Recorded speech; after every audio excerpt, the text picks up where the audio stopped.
15 pays africains sont touchés par la troisième vague du coronavirus, selon le Centre africain du contrôle des maladies qui a tenu ce 17 juin son traditionnel point hebdomadaire.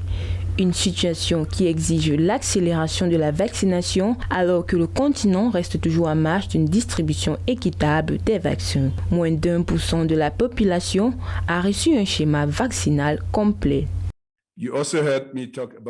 J'ai souligné dans mon rapport le faible taux de vaccination que nous enregistrons en Afrique. Cela signifie que nous devons continuer à agir dans le bon sens en assurant toujours une bonne mise en œuvre des mesures édictées par les programmes de santé publique. Nous usons pour le moment des moyens dont nous disposons pour réprimer cette troisième vague en souhaitant que les vaccins soient bientôt disponibles en nombre satisfaisant.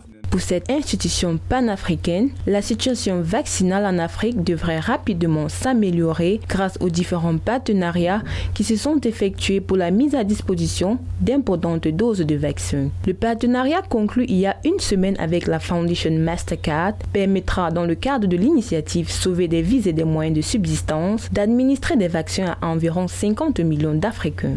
Dans cette perspective, des programmes régionaux développés en ce moment permettront une bonne répartition.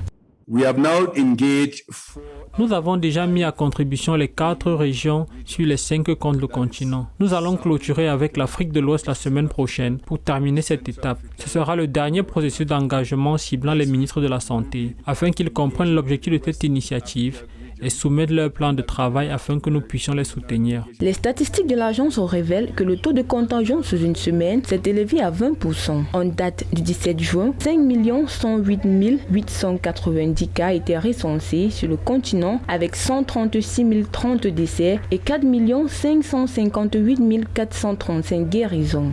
Pour le directeur du CDC Afrique, il est d'une nécessité absolue que tous les pays harmonisent leur politique de lutte à la stratégie globale adoptée le 8 mai dernier qui encourage la prévention, le financement et la recherche pour un meilleur traitement.